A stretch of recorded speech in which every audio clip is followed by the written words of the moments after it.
Mixture, এখানে মিশ্রণ নিয়ে আলোচনা করা হয়। এটা একটা মিক্সচার যেখানের মধ্যে এ এবং বি দুইটা লিকুইড আছে এবং তাদেরকে মিক্স করা হয়েছে। এখানে বলা হচ্ছে যে if in a mixture of x litres which means the total volume is x liters of two liquids A and B, the ratio of liquids A and B is A is to B. অর্থাৎ এখানে যে মিক্সচারগুলো আছে তাদের ratio হচ্ছে A is to B. Then the quantity of liquid B to be added in order to make this ratio C is to D is. অর্থাৎ A is to B ছিল initial ratio, আমরা finally এর ratio করতে চাচ্ছি C is to D। বুঝতে পারছি? অর্থাৎ x লিটারের একটা মিশ্রণের মধ্যে এ এবং বি দুইটা লিকুইড আছে এবং তাদের ratio A is to B. এখন আমরা এ আর বি এর রেশিও যদি সি ইজ টু ডি বানাতে চাই তাহলে আমরা এর কোনো পরিবর্তন করব না, এর মতোই থাকবে, জাস্ট বি অ্যাড করব। বি কী পরিমাণ অ্যাড করলে রেশিওটা সি ইজ টু ডিতে পরিণত হবে সেটাই জিজ্ঞেস করছে। এটার জন্য আমরা যেই সূত্রটা ব্যবহার করি সেটা ক্লোজ টু দ্য প্রিভিয়াস সূত্র অ্যান্ড তার কিছু আগের সূত্র।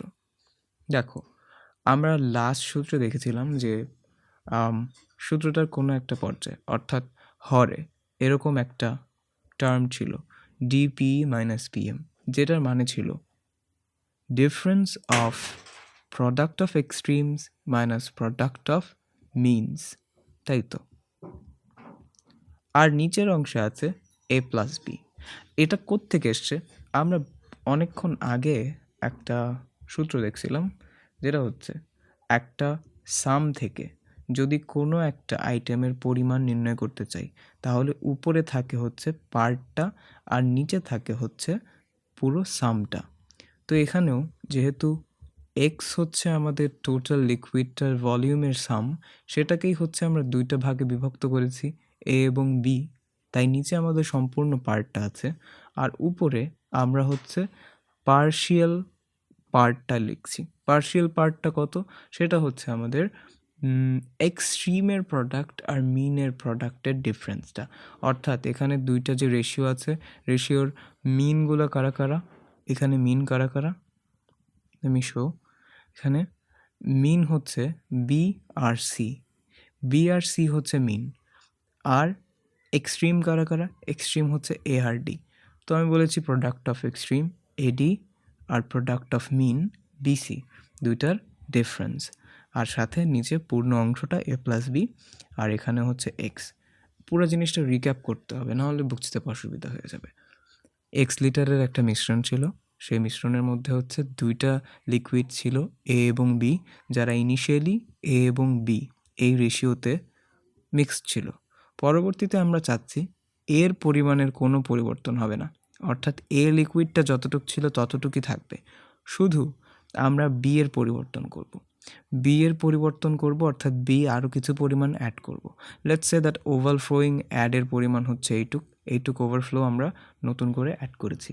আর এই পরিমাণ অ্যাড করার পরে আমাদের যে এ বি লিকুইডের রেশিও ছিল সেটা সি ইস টু ডিতে পরিণত হবে। তো এখন প্রশ্ন হচ্ছে কতটুকু পরিমাণ বি অ্যাড করলে সেটা সম্পন্ন হবে। সো যে পরিমাণ বি অ্যাড করলে লিকুইডটা সি ইস টু ডি রেশিওতে পরিণত হবে সেটা হচ্ছে AD minus BC divided by A plus B into X, যেখানে এক্স হচ্ছে আমাদের টোটাল যেই ভলিউম আর এডি বিসি এগুলো হচ্ছে রেশিও দ্বয়ের এক্সট্রিম ও মিনের প্রোডাক্টের ডিফারেন্স, আর এ বি এগুলো হচ্ছে আমাদের ইনিশিয়াল রেশিওর প্রোপোনেন্টগুলোর যোগফল। বুঝতে পেরেছি? ঠিক আছে। পরবর্তী একটাতে বলা হচ্ছে যে ইন এ মিক্সচার, একটা মিক্সচারে দুইটা লিকুইডসের এ আর বি দুইটা লিকুইডস আছে, তাদের রেশিও হচ্ছে এ ইস টু বি, এটা হচ্ছে আমাদের ইনিশিয়াল রেশিও। এখন বলা হচ্ছে if on adding x liters of liquid B, অর্থাৎ বি লিকুইড অ্যাড করা হয়েছে এক্স লিটার সমপরিমাণ, তাহলে the ratio becomes A to C. তাহলে এখন জিজ্ঞেস করা হচ্ছে then in the beginning the quantity of liquid A in the mixture was. বুঝো, রেশিওটাতে কিন্তু আমরা এর কোনো পরিবর্তন দেখছি না, দুই ক্ষেত্রেই A:B A:C। তার মানে হচ্ছে এখানে এর পরিমাণ কিন্তু কনস্ট্যান্ট আছে, লিকুইডের পরিমাণ কনস্ট্যান্ট আছে মিক্সচারটাতে। পরিবর্তন করা হয়েছে লিকুইডটার পরিমাণ। লিকুইড আগে যতটুকু ছিল তারপরে আরও লিটার অ্যাড করা হয়েছে এবং তাতে রেশিওটা দাঁড়িয়েছে A:C। ইনিশিয়ালি কতটুকু ছিল সেটা বের করতে হবে। এটার জন্য আমরা ক্যালকুলেট করব কিভাবে? এই যে আমাদের টোটাল ভলিউম, এটা কি আমাদের টোটাল ভলিউম? না, এটা হচ্ছে আমরা যতটুকু হচ্ছে আমরা নতুন করে অ্যাড করেছি সেই পরিমাণটা, নট টোটাল ভলিউম।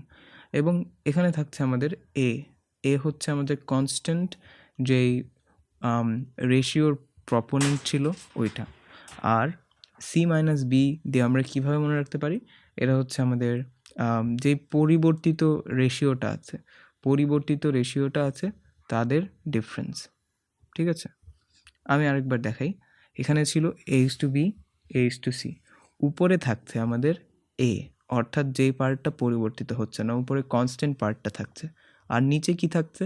নিচে থাকছে হচ্ছে পরিবর্তিত পার্টটার বিয়োগফল, পরিবর্তিত পার্টটার অন্তর থাকছে নিচে।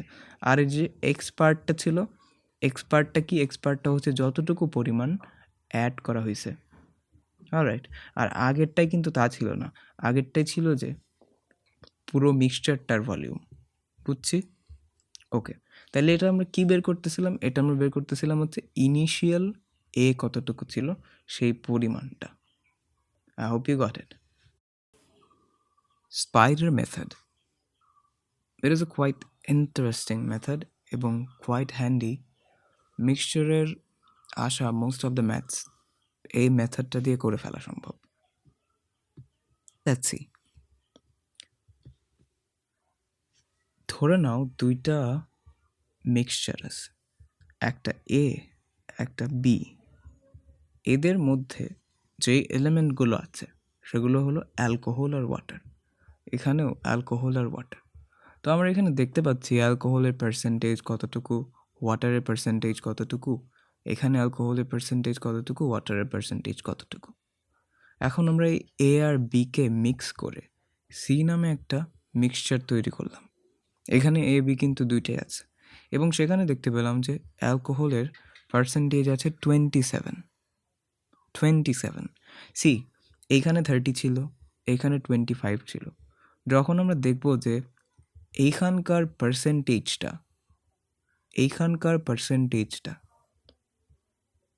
যে দুইটা আমরা মিক্স করেছি তাদের পার্সেন্টেজের মাঝামাঝি কিছু একটা, তখনই আমরা বুঝতে পারবো যে এখানে স্পাইডার মেথড অ্যাপ্লাই করা সম্ভব। সেখানে আমরা স্পাইডার মেথড দিয়ে আসলে ডিরাইভ করি কি জিনিসটা? ধরো এই দুইটা মিক্স করে আমরা এখানে একটা অ্যালকোহলের নমুনা পেয়েছি, একটা পার্সেন্টেজ পেয়েছি। এখন প্রশ্নে জিজ্ঞেস করতে পারে যে এই রেজাল্টেন্ট মিক্সচার এর কত পার্সেন্টেজ? বুঝতে পেরেছি? মানে রেজাল্টেন্ট মিক্সচারটার মধ্যে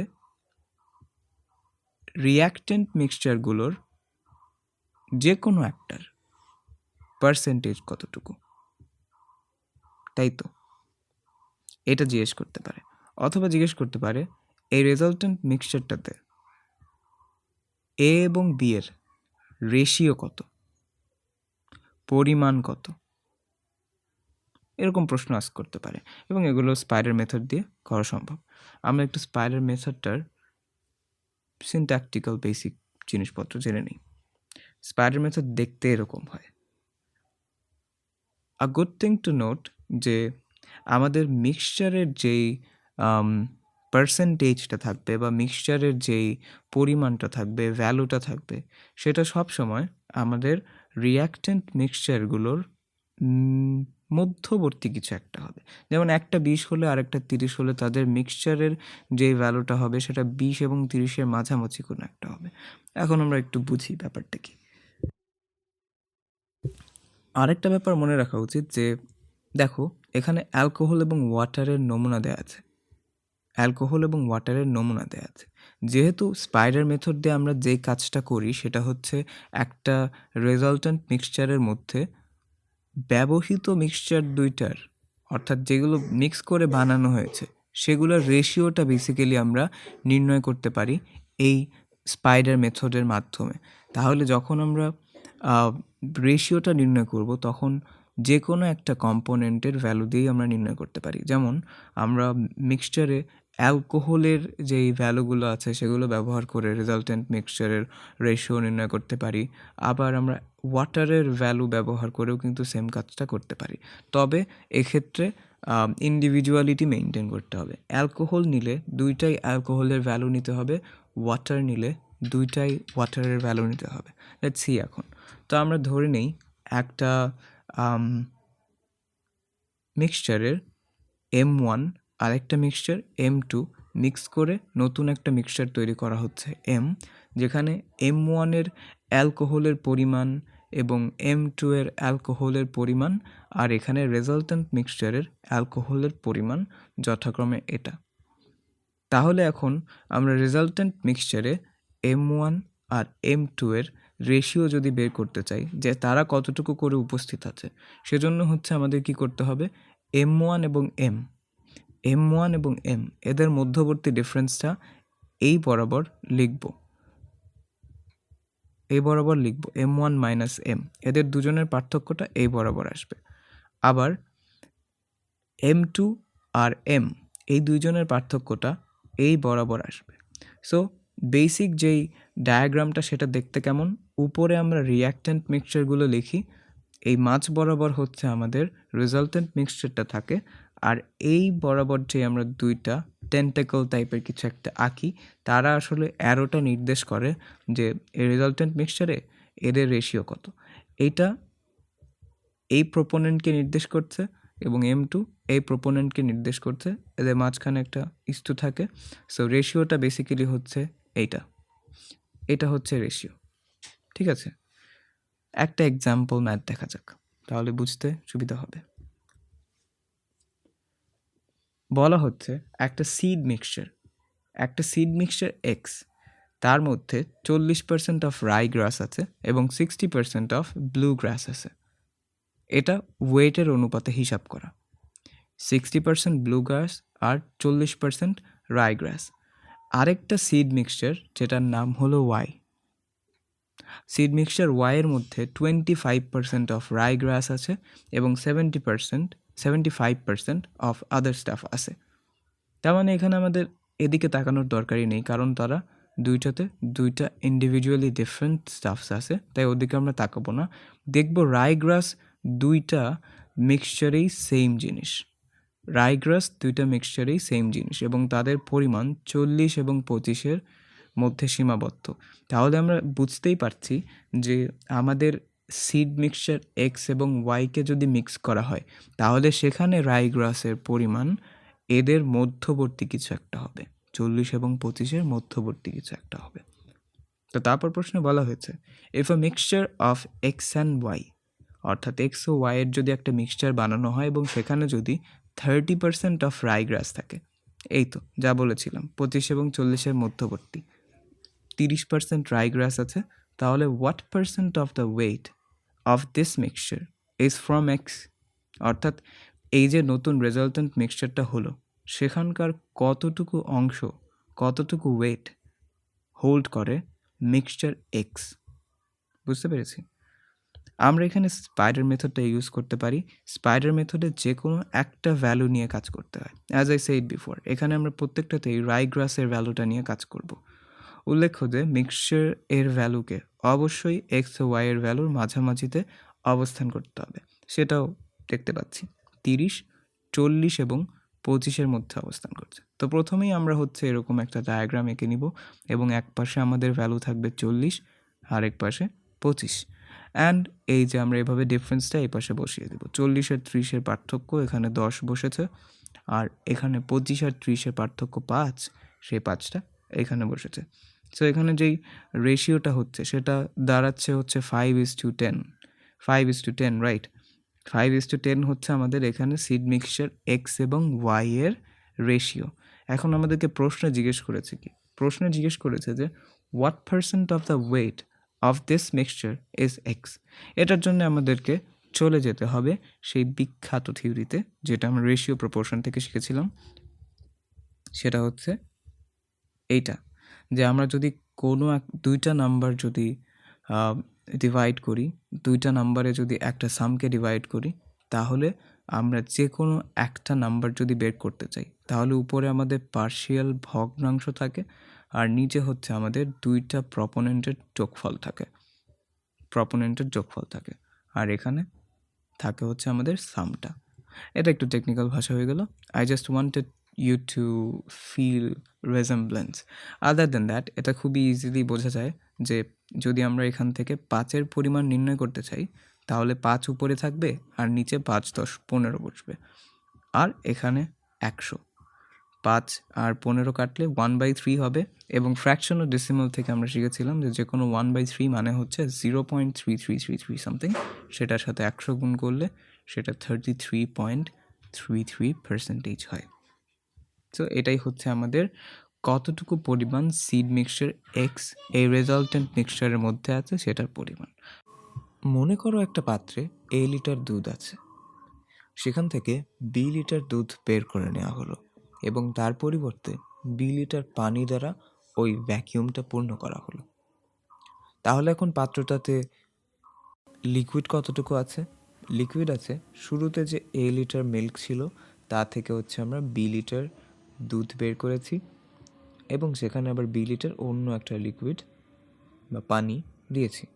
এখন এই যে টোটাল কিন্তু A লিটার লিকুইডই আছে, তাই তো? কিন্তু এখানে দুধের পরিমাণ কত আছে? A minus B litre. Same কাজটা যদি ক্রমাগত করতে থাকো, অর্থাৎ আবারও B লিটার বের করে আবারও B লিটার অন্য লিকুইড, এভাবে যদি করতে থাকো, তাহলে দুধের পরিমাণটা ক্রমশ কমতে থাকবে। এখন এই সেম প্রসেসটা যদি তুমি n-তম বার করো, n-তম বার পর্যন্ত করতে থাকলে কতটুকু দুধ পাত্রে বাকি থাকবে এটা বের করতে হবে। এটার একটা শর্টকাট আছে। শর্টকাটটা হচ্ছে a into a minus b divided by a whole to the power n। এইটুকুর উপরে কিন্তু উপরে n আছে। ফ্যামিলিয়ার একটা সূত্র আমি একটু ডিফারেন্টভাবে লিখেছি। এখন এখানে প্রত্যেকটা ভ্যারিয়েবল কনস্ট্যান্টের এক্সপ্লেনেশন বুঝি। এ কি? এ হচ্ছে পাত্রে ইনিশিয়ালি যতটুকু দুধ ছিল। বি হচ্ছে প্রত্যেকবার যতটুকু দুধ রিপ্লেস করা হচ্ছে। আর এ মাইনাস বি তাহলে কি নির্দেশ করছে? এ মাইনাস বি নির্দেশ করছে প্রত্যেকবার দুধ বের করার পরে সেখানে যতটুকু দুধ অবশিষ্ট থাকছে সেই অবশিষ্টের পরিমাণ বা পার্ট। আর নিচে হচ্ছে সম্পূর্ণ লিকুইডটা বা সম্পূর্ণ ইনিশিয়াল যেই দুধটা ছিল সেটা, ইনিশিয়াল যেই দুধের পরিমাণটা ছিল। আর এন হচ্ছে অপারেশনটা কতবার করা হচ্ছে। এই সূত্রের মাধ্যমে আমরা কি পাবো? এই সূত্রের মাধ্যমে আমরা পাবো এন বার যদি দুধ রিপ্লেস করা হয়, তাহলে এন বারের পরে পাত্রে কতটুকু দুধ অবশিষ্ট থাকবে সেটা।